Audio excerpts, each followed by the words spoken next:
And yes, there is indeed a lot of very, very, very wealthy people who are not happy because it's not the money that makes them happy. But again, it's the quality of life that we provide. We don't do anything with money rather than receive it when we do our service, when we provide our services. But the quality of life is something that is very important. And we like to bring that to the people, not just to those who have the money, but also those who provide the service. Because if they have a good quality of life, they will also provide with a better quality for their employers.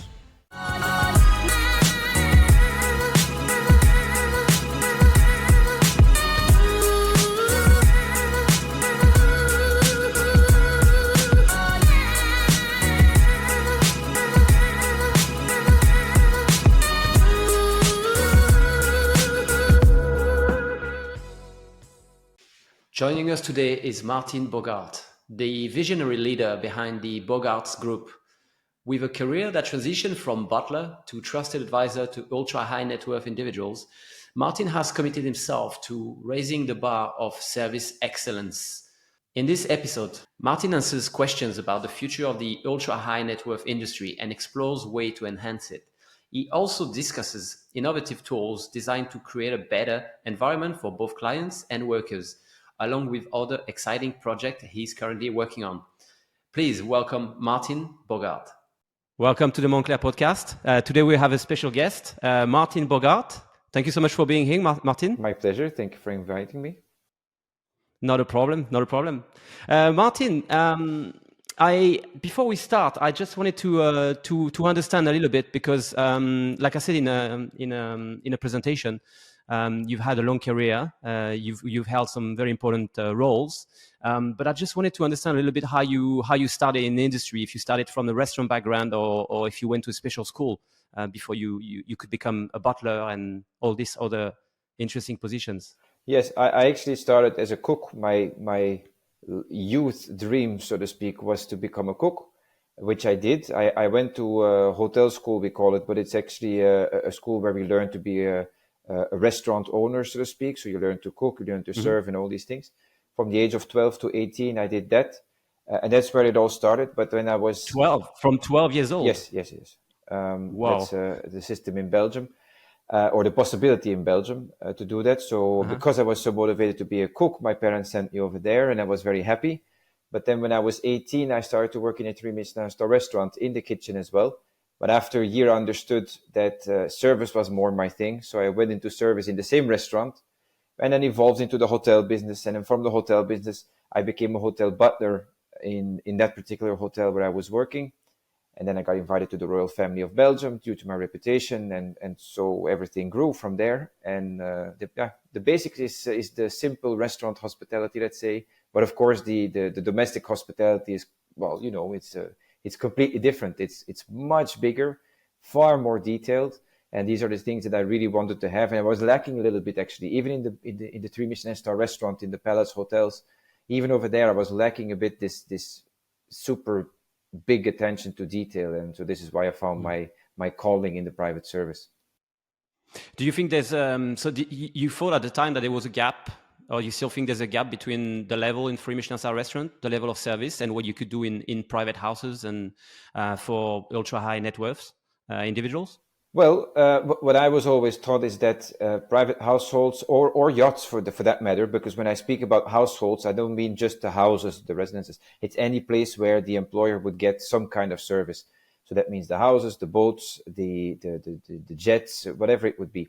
So yes, what we were always taught is that in private service, you have to have a 3-Michelin star service at the table and a 5-star or palace service in the rest of the house, so to speak, which is true, but it's not completely true because domestic service is much, much higher. All the modern day standards that you have in the luxury hospitality and restaurant business, they're all based on domestic service from 100 or maybe a little more than 100 years ago, but still all these service techniques that we have, cooking techniques as well, they're all born in private residences of the aristocracy that was living at that time. And now the hotel business is just copying, so to speak. But yeah, there is a big difference between private service and professional service. Well, it's all professional, of course, but the hospitality service. Hmm.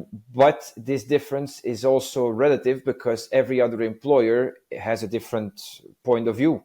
There's a couple of movies that show this very well, where a young person who became rich very fast did not really get the education on how to spend the money or how to live the life, so to speak. And they might make some interesting choices. They might not want to have this old school classical butler. They might want to have a cool young guy or girl that will do all the work and like more like a personal assistant, but like a friend personal Yeah. assistant. So it's completely different. So there's a lot more variety over there in the private service than there is in the hospitality sector. Yeah, there's something you've written, and I'm gonna quote you on that. You said the biggest amount of money does not provide the biggest amount of comfort.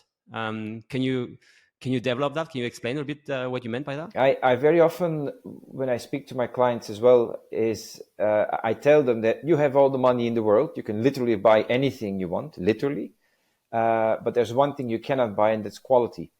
Now, you can buy quality materials and products, and you can build a quality boat, obviously. You can do all that. But the quality of service and the quality of comfort is something that you cannot buy. It's not possible to put money on the table and get an equal amount of quality for that. Quality of service and quality of comfort are things that need to be put in place. So we need to provide, us as domestic professionals, let's say, or private service professionals, we need to make sure that everything is in place to provide quality service and quality comfort to our employers. Now, every other employer is different, but every other day is different as well, because the same person serving today or serving the same person today and then another one or the same person again tomorrow, well, it's going to be a different day. There might be different emotions and all these things. So the quality will differ on that point as well. So the quality is something that cannot be bought. It needs to be put in place. And then there's other standards that count than financial ones. So how do you get into this industry? Because let's call it an industry. The name of the podcast is the Montclair podcast, and we looked into the life of the people in the ultra luxury industry. So that's why I'm calling Gerald this as an industry. How do you think you can get into it? And the question within that question is, do you think you have to go through a restaurant, perhaps a Michelin star restaurant, or a hotel, a prestigious hotel background, or can you get into the industry through a school, or is it what's the best path in your opinion? I'm a very big advocate, let's say, of learning by your own mistakes, and then obviously having good mentors, having people that support you, that believe in you, and obviously you need to believe in yourself in the first place. You really need to have a vocation rather than a motivation, because it's not for everybody. Of course, working for, let's call it in a not so nice way, for rich people. Well, Hmm. everybody would want to do it because the rich people pay a lot of money. That's not always true. Hmm. But there is a big motivation, more maybe because just of the prestige, let's say. But really to get there and to have a career and work at the level, but we work at quite high levels because our clients are those very, very, very high level people, if not the highest. To get to those people, obviously, you need to have a certain set of um, well, experience, obviously, but also a set of ethical rules, maybe. And those ethical rules, you can get them from home, but most probably you will get them from workplaces. You will get them by burning your fingers and by remembering how you burned them and then making sure it doesn't happen again. So learning by your own mistakes is a very important point. Going through the institution, so there are certain schools like the butler schools that you have in different parts of the world. It's a valid system, so you can definitely get an education in a butler school, and then you have a diploma of a butler. But that doesn't give you anything but a paper. It gives you a Hmm. couple of months, maybe, experience in that school, but that's a sterile environment. You will always have a teacher who will explain. There's always somebody to back you up, and even if they might shout at you during those courses, it's not a real life situation. It's not the real Yeah. character of the real type of employer. So, and even if your butler school is or the butler school is located in a very prestigious location, like a castle from whatever the 13th century or something, that doesn't give you a reality check on today's castles because they don't look like it happens. It exists, yes, but it's really rare that people still live in those. The big houses today are more modern than they are, so more technology based than than they were in the past. So the educational institutions, yes, there is a possibility to get forward, but I would not say that it's really something that will give you a big push. I think that if you can show your experience, your motivation, obviously, and your determination, I think that will help you a little bit more than the educational institutions that you might get a diploma from, but not excluding them, of course, completely. You mentioned the technology in these houses, no matter if they are new or old or renovated. Do you think that has it been any shift in the techniques, not the techniques, but the equipment and the technology that comes into these houses? Is there anything that you see now that is being implemented into the houses that really helps you to deliver the level of service you're supposed to? Well, there's obviously different things. A long time ago, even before electricity, there were these big cords in each room where the employers could just pull the cord and there was a bell ringing in the staff quarters, so they would know where to go and help the employers. Right now, there was an evolution. At a certain moment, they had these bells, and they are still used. Actually, it's underneath the table, for example, so that the hostess can ring the bell when the servers can come in to clear the table or set the table, whatever they would have to do. But even those bells are outdated already now because they still exist. But I mean, it's more. They have this on Super Yacht. They have this actually, Yeah. But it's more of an iPad, and you click the button to call within the crew mess, so you can get some attention if you feel like you need something. Yeah, exactly, and that's what I was getting at. So the iPad, that was or any pad kind of thing, that is the next step, or was the next step, because it's already an outdated step. Even though it's still used a very big amount of time. But before we had these pads or the smartphones and all these things, it would be just a simple button, like you have a doorbell, so to speak, something in that sense. There's watches that vibrate so that people don't have to have a sound, but they feel the vibration so they can check which room was rung from. The iPads, as you say, that all works, of course, but this is just to call a person. If you want to check your security system, then you also need some kind of system that has all the cameras and that everything is combined. Now, if we speak about our type of clients, they don't check it themselves. They have like literally dozens of people that check this for them. They just don't. They care a lot, but they don't.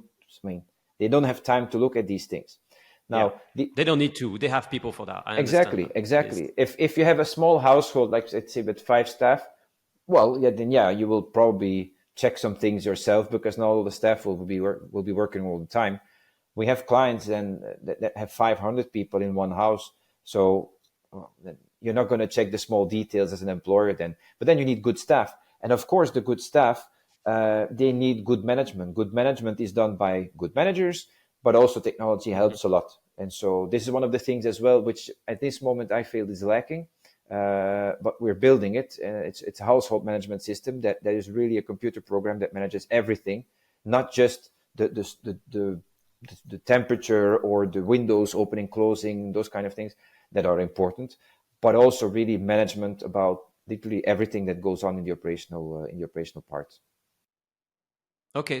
Tell me more about this. So this is a management system. Is it a software? Is it actual hardware that you would put in place into the house as well? Or is it something that complements already the existing system and it's just a frame or, systems to help house managers and executive PAs and butlers and all these people? Is that what it is? Is it a software or is it the whole education system around it as well? Well, we never provide with just one thing. We always bring complex solutions because, as I mentioned before, if you want to deliver quality, it's not just one fixed solution. It's not buy this software, for example, and everything will be quality in your life. So it's a part of a whole system. The household management system is, in the first place, a software program where the people who are using them have different access codes. There are different categories that are managed. It goes up until security. It goes very far. So you can have a system which is working only for your household. In a household, again, these are all the residences, the yachts, and the jets. Everything operational is managed in that system. That includes the standards, the SOPs that we all need to have. But there's also other information about the employers. There's information about the scheduling, not just the scheduling of the staff, but also of the housekeeping, of the technical aspects, etc.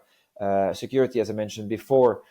Safety and security are different things. So all these things are managed within the framework of that software. However, if we just say, well, here's the software, now your household is going to be qualitative, then we're going to be lying. That's not possible. So before we can implement the system, we always do an assessment to understand how is the household working right now? What can we do to improve it to the best of the standards? And the best of the standards, that would be the standards that likes the employer, that the employer really would like, or what makes him happy.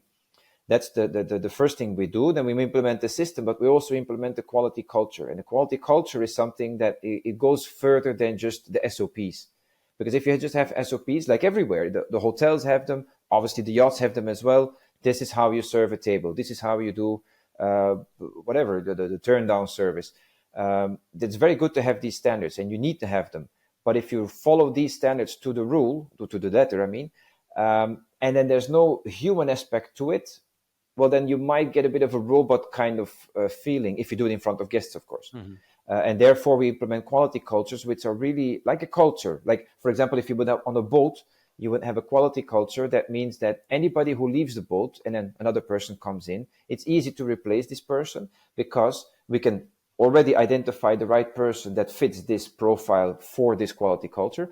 But also, when a new person comes in, it's like a movement. It's like water flowing in the river. It just, everybody goes in the same direction, and there's no struggle on, yeah, this is not my job, or I don't want to do it like that, or we have to smile all the time. Really, it's an automatic thing because everybody does it. It is a culture, and so this is why we call it the quality culture. And this is something that is very important with this household management system as well as a support system, let's say. Yeah. So how big does the house have to be to implement this system? Is it one size fit all, and you just add component to it depending on the size of the house? Or is it just a core essential rules and techniques and systems that you put in place, and that you can just grow based on that structure, that frame? No, it's actually very, very detailed. And obviously, if you have a household of 5 people, again, 5 staff, or you have one of 500, to exaggerate a bit the example. There's people who have more. This is not 500, is not the most. But it gives a bit of a perspective. Then obviously, if you have the big households where one employer has several houses, several boats, several jets, then obviously you need one system to manage all those things.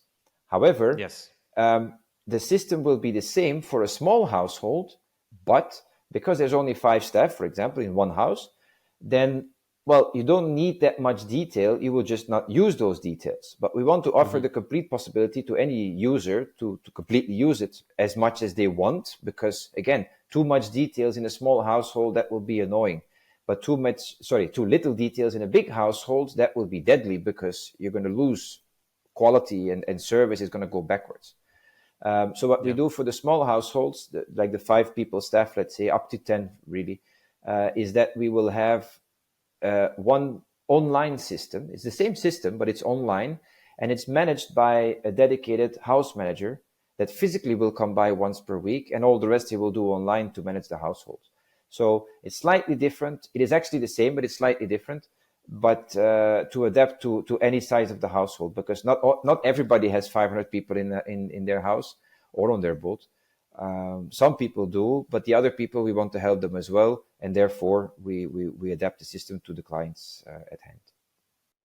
Yeah, and I suppose this is the fruit of many years of work on your side, all the years you spend in this private residences and hotels and all of your travel.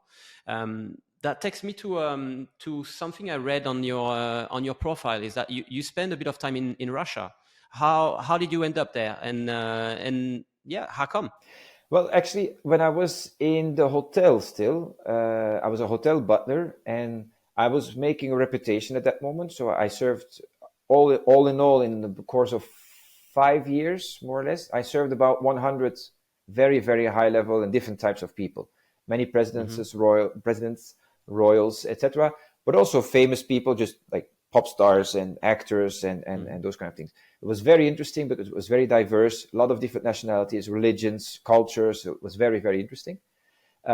But then I started to get comments from people saying that you should move to London. You should go in London and work for the Russians over there because they pay big money. Interesting. Yeah. Interesting. But this was in the beginning of the 2000s, so it's quite a while ago. you should go there because they pay a lot of money. You don't need to speak Russian. You just work there and then they give you a lot of money. But I was not interested. I mean, everybody likes to earn money. But I felt that like that's not the right motivation. Just go there to get a lot of Yeah. money. So I dropped the idea. But then in 2006, I went to Russia the first time because we had a colleague who invited literally everybody in the hotel to go to Russia. There was only one crazy guy who actually did it, me. Went there. I fell in love with the country, not even with the girl that invited me because that was different. They were a different situation. Yeah. But I really felt that there's a very, very high level of hospitality at home, in their houses, when they receive Okay. people. And so I felt that there's something to do over there. So in 2012, it took some years. In 2012, I moved there because I wanted to open my companies over there. And it proved to be the right choice because I learned the language. I did not study it. I just, by being there, I worked with a translator in the beginning. I pick up languages by listening. So I listened a lot and then I learned the language. I started to see possibilities in this gap between the domestic hospitality, which was a very high level, even at the private houses, I mean, and then the professional hospitality, which was in the hotels, restaurants, which was not really at the high level it should be or could be. So I started to see some opportunities over there. But I worked in hospitality, like the restaurants, hotels, quite little in all. There was a couple of hotels that wanted to have butler training, which I helped them with. Some restaurants with the high level service, which I helped them with. But most of the time I was consulting the private residences. And that started small. I think my first residence was only 20 people. Oh, it's a nice number already, of course, but it was 20 people staff. But then it grew very, very big. So Russia and all the CIS, almost all the CIS countries I visited, served quite some presidents as well, helped with quite some private projects of theirs. So yeah, then that grew over there. But then, of course, knowing the country, knowing the culture, knowing the people, it was not like going to London quickly to get some money. It was really going in through the back door, understanding completely, immersing myself completely in the culture, the language, etc., to understand how can I serve them better. And so this is what the success in the Russian-speaking countries in general has provoked in a good way. Interesting. Really interesting. And then, so now, so how many years did you spend in Russia? In total, I lived there for 10 years. The last 2 years that I was there, I was a bit on and off because we moved to Monaco. And so I was living half time in Monaco, half time in Moscow. But all in all, 10 years. So yeah, that's a good number of years already. That's a good amount of time. Yeah. That's a good amount of time. So you said you speak Russian fluently now? Yes. So how many languages do you speak? 5. Because I think there's quite a few there. 5. Wow. That's incredible. Well, I've been blessed with a good hearing, I suppose. Yeah. I'm not saying it's easy, but it's a bit more comfortable on being in a country, listening to the language and the people, understanding what they're saying and trying to copy, and then that's how it gets going. Yeah. And when you were in Russia, did you so you said you went there to learn? Did you went there to teach as well? The level of service you've achieved? Did you help some household multiple times, or did you?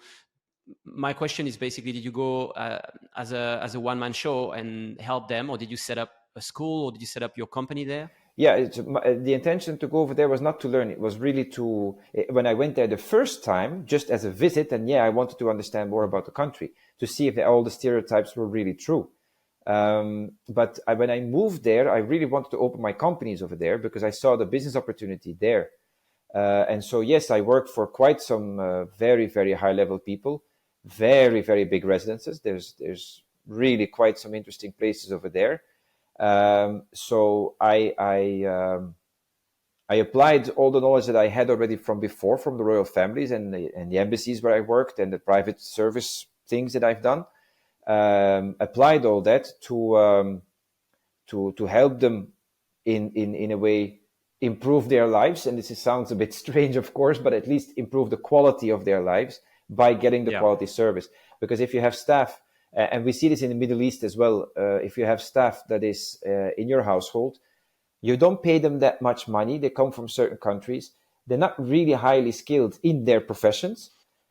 Well, you cannot really expect a very high level of quality from these people. However, we then determined that there's certain frameworks. We always create a foundation in a household and then the framework within which the staff will work. And if they get Mhm. that, and then they have the system that they will be able to follow, the quality will significantly improve. And so this has worked quite well. And then, yeah, we had quite some clients as well over there at that time. Yeah. And now, so now you're living in Monaco full time. Is that correct? Yes, at this moment, yes. Well, we're about to move. We're buying a house in Menton, but yeah, we're in the south of France at least. Yes. In south of France. Yeah, a big change, no? Culturally and the climate and everything. It's Well, yes and no. I'm Belgian, so yeah, the climate for sure. It's much better over here than it is in for sure in Belgium. Moscow is quite nice in summer as well, but yeah, it's the climate is a bit better, of course, in the south of France. yeah. Culturally, I'm again because I'm Western European, because I'm Belgian. I knew something. I traveled a lot to France before moving here, and then before even when I was a child. So I Mhm. understand a little bit about the culture and all these things. So that's not a big shock, but sometimes there is a bit of a shock in seeing how things are evolving, like the evolution that we have now, also in service, for example, just restaurant, hotel service, but also in private and domestic service. So there's a bit of a difference. Let's say there's a different service culture over here than there is in Moscow or there is in London. There is in different places. Yeah. So, Martin, now you are running the Bogart Group full time. Can you tell us a little bit about what that englobes and what are you working on and what's your the active business? Because I know you're always on the move. So, can you tell us a little bit about what you're doing now? Yeah, that's why I always call it a group, because it's just easier. There's different companies that we have that all provide with different things, but they're all concerned about the same thing: quality. Quality is our main Yeah. word. We want to provide quality to those who want to receive it. Now again, quality is different for everybody, so there's always a question about how do you do it.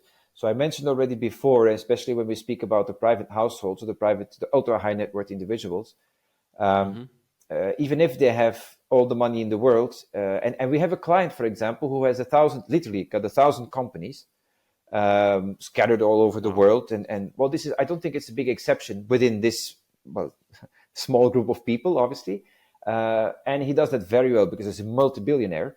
However, when he comes home, he cannot manage his household. He does not know how to do that. If he has 100 people working in his house, which is a palace, well, he comes home and there's a problem, but he does not know how to solve it. He can manage tens of thousands of people that work for him over the whole world. That's not a problem. But in his own household with 100 people, let's say, or his own house, that's not possible. So you need specialized people for that. So this is something that we pride ourselves on that we do, but not just telling them what to do. We first of all are going to analyze the whole situation to see if everything is correct. We also don't like if the employers, for example, yes, they have a lot of money, but it does not mean that they have to lose a lot of money. So the efficiency also in a financial aspect should be there. We look at that. We look at efficiency of staff, efficiency of scheduling, efficiency of everything, really. So we do the household analysis, then we implement the household management system, and then we do the quality management for that household as well. This is one of the companies that does all this. And then there's some side companies that do other things. Other things meaning we have a small company over here in Monaco, by the way, that because it didn't exist, we just created it. It's a company that takes care of shoes and bags. It doesn't exist, Hmm. so we created it. It exists in other parts of the world, of course, but not over here, which I was very surprised for. And all our clients that are over here or elsewhere as well, well, they buy very, very nice shoes and very, very nice bags, but when they got worn off a little bit or scratched or whatever, they cannot bring them anywhere. And so we Yeah. take care of that as well. It's a small company. I call this my baby. But I love my baby very much because it's something very small, but it also shows that we have this hand-on approach.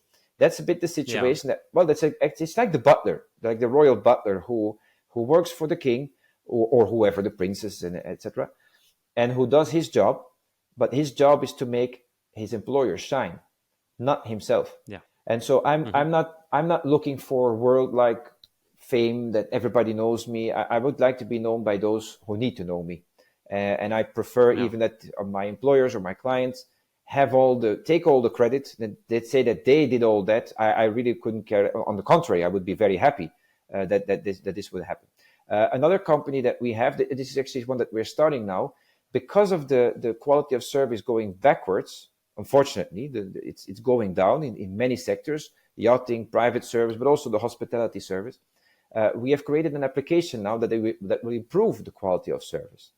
So we're very proud of it. Okay. We're now in the testing phase, and I hope by the end of the year to launch it completely to help the whole world. We're going to start in Europe and the Middle East first, but to help the whole world to improve the service, not only for the people who are the paying clients to receive better quality of service, but also for the workers who give the quality of service, to put them on a pedestal and show, like, look, these individuals, they're really the top ones. And obviously, this is going to give them benefits like better salary, better conditions, better workplaces, maybe. Mm-hmm. And this is the reason why we did this as well. Is it like a rating system? It looks like a rating system, yes, but it's different than the ones that exist already, because we really want to help the individual people. As I mentioned already a couple of times, quality is personal, it's subjective to every other single person. And we want to make sure that anybody who uses this application will get the benefits for him or herself out of this application. So yeah, there's part of it is rating. There's different things that will help the worker, also the employer of the worker, but also the consumer who uses the services of these workers. Yeah. So this is not just for private residences and super yachts, or is it also for restaurants, for It's for any everything around hospitality? Yes, it's any service profession. And it's even, well, of course, the easy examples are the restaurants, the hotels and the restaurants, because there you have the waiter who serves you the food, you have the receptionist who does the check-in, etc. Private residences and private yachts, there's going to be we're still working on a special edition for those. The charter yachts, they're being tested at this very moment already. So charter yachts, Okay. because there you have different guests coming on board, let's say every week or every 2 weeks. You have new guests coming on board, so you will be able to get more reliable statistics than you will be able to have on private yachts, for example. But it doesn't just stay in the places where we serve things. It's also about the luxury shops that you have in Monaco or anywhere else. If you go to a shop, it could be a supermarket as well. That's also a service in a way. You take your things, you put them in the cart, but there's a lady or a man sitting at the cashier that is scanning everything, and then you pay to that person. It's also a service there to help you get out of the shop without having problems and have the food that you would like. If you want to buy a 20,000 euro bag at Louis Vuitton, for example, it's how you feel with it. There are certain brands that now are like actually giving a very bad service. I wanted to be diplomatic, but some brands are giving a very bad service. It doesn't say that the product is bad, but the service is bad. And if the service is bad, it diminishes the value of the product. So in the end, everything goes down. And so it will help these companies as well, the individuals who are really the high-level motivated people who say, like, I want to be the best, or I want to give the best service, I want to give happy feelings. And money comes, it follows. The sales, that will follow. But if the first motivator is money, people will feel it, and it's going to be like, yeah, but still... And the emotions are better in that shop. So I will go to that shop because I feel better over there. And I think that is something that needs to change, which we will change, of course, because, well, we're doing it right now. Yeah. No, that's amazing. And please let us know as soon as it's out, and if we can check it out, or even if you need some beta testers, I'm happy to jump on it and give you a hand. My pleasure. We always are happy to show it to people. We're obviously very proud because the results, sorry, not the results, the comments that we get from people that we show it to, obviously quite some investors as well, but just people from the hospitality industry, domestic industry. There's very, very, I think 99% are very enthusiastic because it's a completely different concept. It doesn't exist. And it really puts the individual forward, which we wanted to do, because the individual will decide on the quality, and then so we give them now a tool to do all that.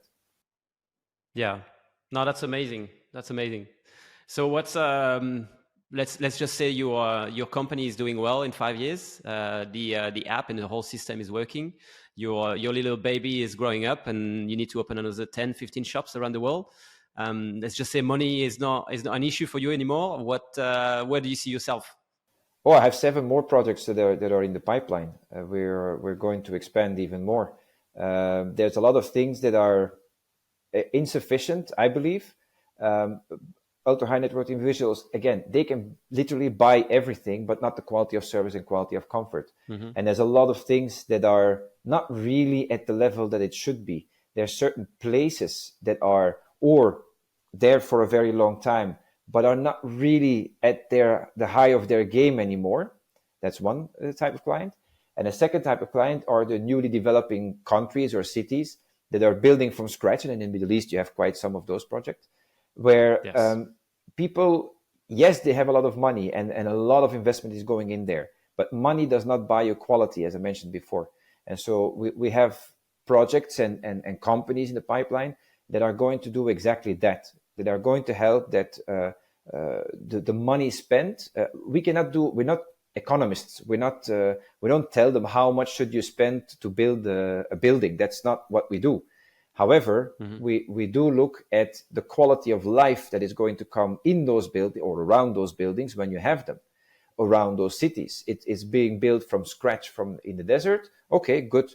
You need people there. What kind of people? Yeah. And how are you going to train them? Hmm. Or it's not training, sorry. It's how you're going to educate them. How we're going to get the quality culture that we spoke about before. If we do it for a household, we do it for big households. We also do it for cities and countries. So there's a couple of Yeah. projects that we're going to do with that. And then there's other things as well, again, having to do with silver, by the way, because these are small things that the butler does normally, because there's less and less of these kind of butlers that really can do all these tasks. We will help now, and we will soon open in the south of France as well, a small company that will do silver polishing, just to help the yachts, for example. They don't have time. It's after the season. Everybody's out already. There's only one stew left on board. And then we just take it from them. We put it, we polish everything, and then give it back to the boat. So these are also things that we do, and whatever comes on our way. We're going to have an educational institution as well for all the trainings that we have. Hmm.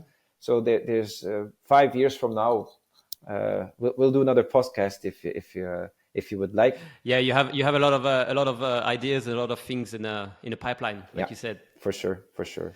So this is work. What do you do when you're not working, or do you just work all the time? Yeah, that's about it. This is my yeah, no, but I get that question a lot, and weekend is not a weekend for us. I mean, in a sense that 2 days off doing nothing, nothing work Yeah. related. Yeah, no. There's always something Saturday, Sunday, and I never made a problem out of that. So I never have the Monday morning blues because there's no Monday morning if you don't have a weekend. Yeah, 100%. Uh, I can relate to that. Doesn't matter. Monday is just a day. exactly, It's and not the start or the end of anything. It's just a day in the middle. exactly. And so I don't have this. I very often forget which day we are because there's no days off, so to speak. However, Yeah. I do try. We have 4 children with my wife, so Yeah. I do try That to keeps you busy too. to be with them a little bit. I try to be there for dinner when I'm here, when I'm not traveling, of course. I try to be there for dinner, get them to bed, but then very often after that I'm leaving again. Um, there's many companies, and some of them, as I mentioned, the shoe company, that's very small, so I do a lot of the things myself. But during the day, there's no time because of the meetings, because of the different projects, etc., etc. So I do them in the evening or even at night. So there's a lot of sleepless nights, which is fine. I mean, I'm working very hard for the things that I love, and obviously the things that I love in the first place is my family. But I mean, also the fact of being able to provide things and to create ideas and then implementing them, not just creating ideas out of just putting them on paper and say, oh, I have this idea. No, but really creating them physically in real life. That is a big love of me as well. And so it's a big combination. So my free time, there is no free time because I'm constantly busy with something. But if it's my family or is it my work or something that has to do with work, it's always connected because it's a way of life in the end. Yeah. No, I understand. I understand. And what about your health? Do you think it's healthy to work all the time, or is it healthy for you, or how do you support your own health? Actually, I don't do much. I do my sports in the morning. So I get up in the morning. I do some sports, just some simple calisthenics. There's nothing special to it. And that's about it. My wife is a doctor, so she does help me a bit, but we don't really like medicine unless it's really medication, unless if it's Yeah. really necessary. So we like healthy food. We like to sometimes we eat a hamburger, but then we get sick afterwards because it's too greasy. Yeah. So it's difficult to explain. There's not really something that I do special other than other people, but I Yeah. do think as well, and this is something that I've seen myself as well. I wonder sometimes. So okay, this particular client of ours is 65, 70 years old, which is not really old, but Hmm. sell everything, go and enjoy life. But no, these people are still working 7 days a week in all their companies or whatever activities they have, and they do enjoy their time on their boats and their jets and parties, and of course, but they are still constantly working. So I was always wondering why. But at the end, I understand as well. I was wondering, I was asking, sorry, my father and my uncle, when respectively they went on their retirement, and I was literally, I could not get it in my head. I was asking, what are you going to do? Like the whole day, you just wake up and then. So I cannot imagine not working. Yeah. And work has different, I mean, variants or different layers. You can work, let's say, like I did before, in the restaurant and serve tables every day. There's people who do that as a career their whole lives, and it's very prestigious even in Europe to do that. There's other people who are managing, and other people who are saying like, yeah, I really want to have a 9 to 5. I just want my salary every month, and at the end I want my retirement so that I can just do nothing the whole day. Well, not nothing, but I mean just walk around and not going to work. I mean, I'm not that kind of person. I really want to be busy. I like to create, and I have to create, because if not, then my head will explode, I think. So it's a Yeah. necessity to keep going. Do you feel like you have something to prove? No, but I do believe that I'm blessed with my capabilities, let's say, or the things that I'm able to do, and because of that, Or your drive or I'm very your grateful. motivation? I'm very grateful for for the possibilities that I have.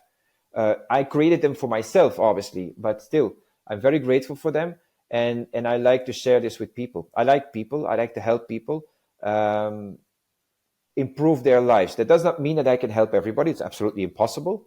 But those who are motivated, they get attracted to this drive, and then very often these are people that I offer jobs as well, because Yeah. well, if they're attracted to it, it means that they're interested, and then we can develop those people, and together as a team, we can develop even more people to then have more people in the team to develop even more people, and so it's a Yeah. big snowball effect that I like to see develop, because there's a lot of people that are not really so happy even if they work on the super yachts, for example.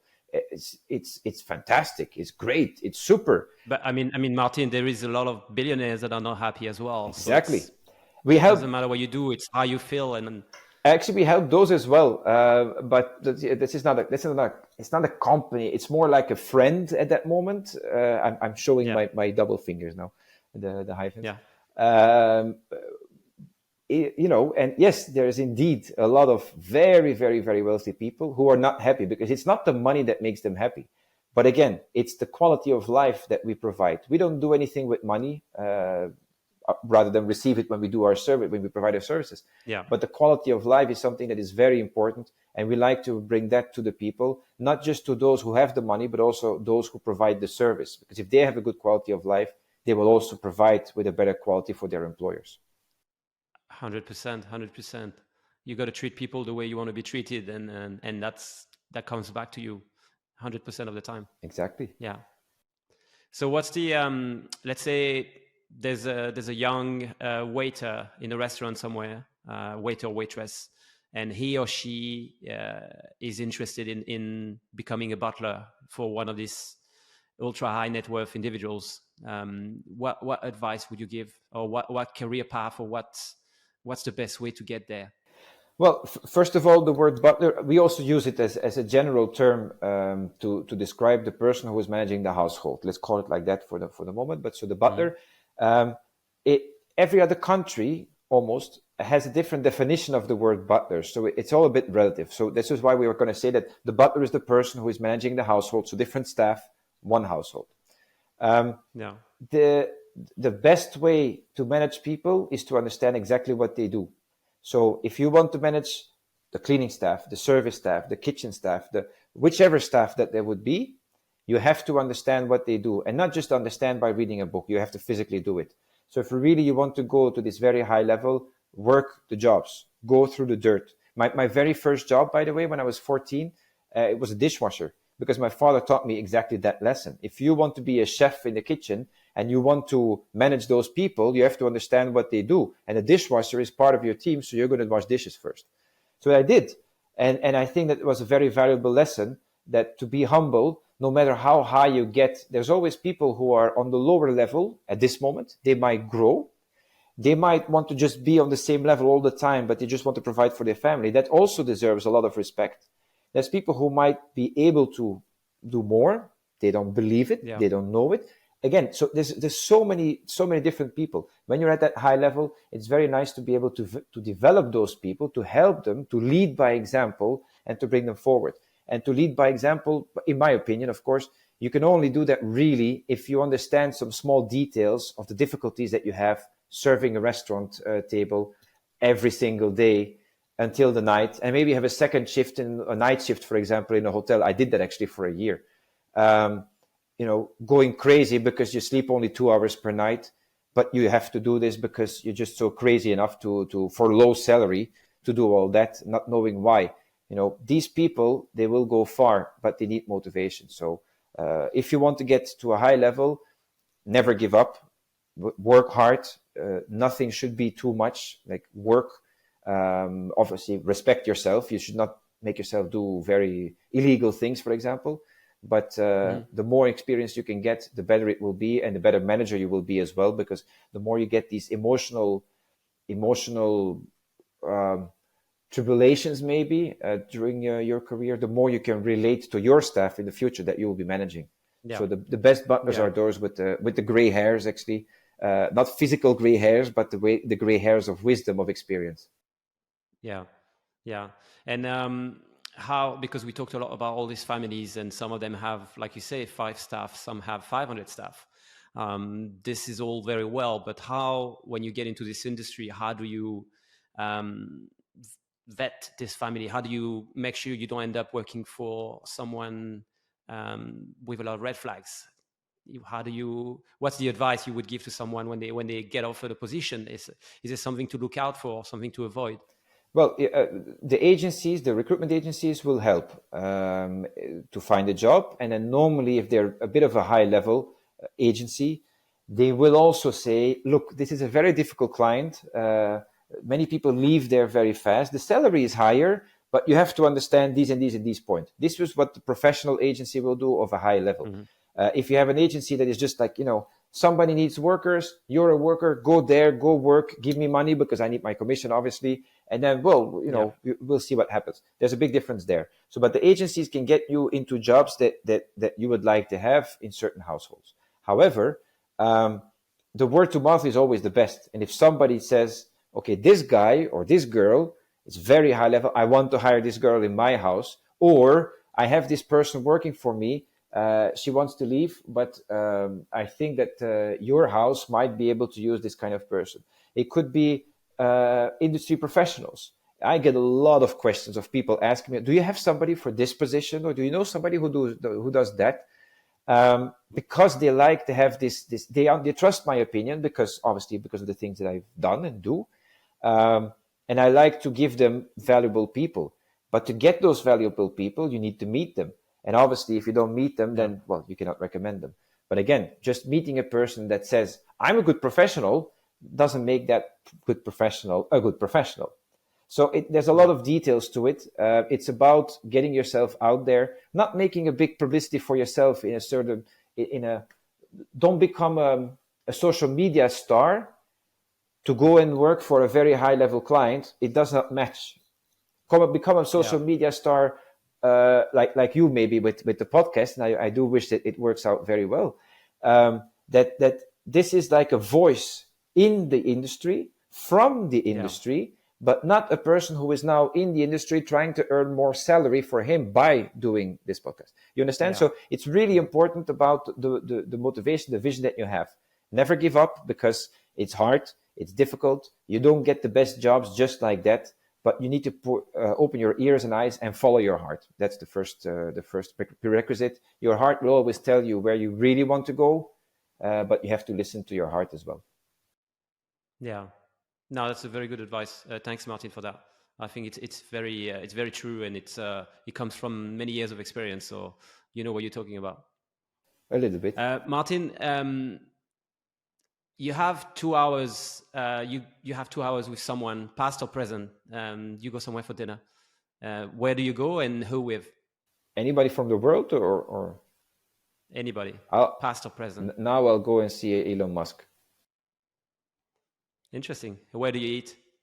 Most probably, there's some. I cannot say names, I suppose, but I like these places where you can sit down and hang a little bit. Well, you can say the name. You can say the name, Maarten. No problem. There's a place over here. Unless it's a private house, and no. But No. if it's a public restaurant, if you like it, say it. There's a place over here in Monaco which we like very much with my wife. It's called La Note Bleue. They have jazzy kind of music. They have a lot of live music over there. The service is very nice, and the people are very nice. The food is very nice, and the prices are decent. They're not the cheapest, but they're definitely not the most expensive. I don't like to because Elon Musk is the richest guy in the world. I'm not interested in him for that thing. I'm interested in him. Why? What are you interested in? His head. Yeah, because there's a lot of things that he does, and there's a lot of similarities with what we do, even though we don't work in the same fields. He does rockets and cars and technology and all these kind of things. We do comfort, completely different sectors, completely different fields of work. However, his head is working in a certain way that we can relate to, that I can relate to very much. And there's a lot of things I think that can come out of that meeting. So this is why this is a person that I would definitely have a 2 hour would be actually a long time, which I would be very grateful for. First meeting, first dinner, and then we'll probably become friends afterwards. Yeah, no, that's cool. That's a good guess. I think they would be definitely very interesting. And you're right, 2 hours would be a long time taking out of his schedule. Yeah. Maarten, thank you so much for the chat. It was awesome. Thank you for the invitation. I hope we get to do it again in the future. Tell me, is there anyone you think I should have on the show? No, because obviously you should have many people on the show. But the names I would say to you right now are names that are not going to be very famous. Like nobody will know them. But I will definitely have some names that I can send you later. People that would be interesting to speak to. Yeah. I don't need famous people. I just need people that are interesting, that have a story to tell, and that want to share their path and their journey. Yeah, and that's all we need. Yeah, very well. I will send you a couple of names. Thank you so much, Maarten. It was a pleasure to have you. I hope you enjoyed as well. Yeah, for sure. Thank you very much. I'll be gladly coming back whichever next time, but for sure. Thank you very much for the invitation. Thanks, Maarten. See you soon.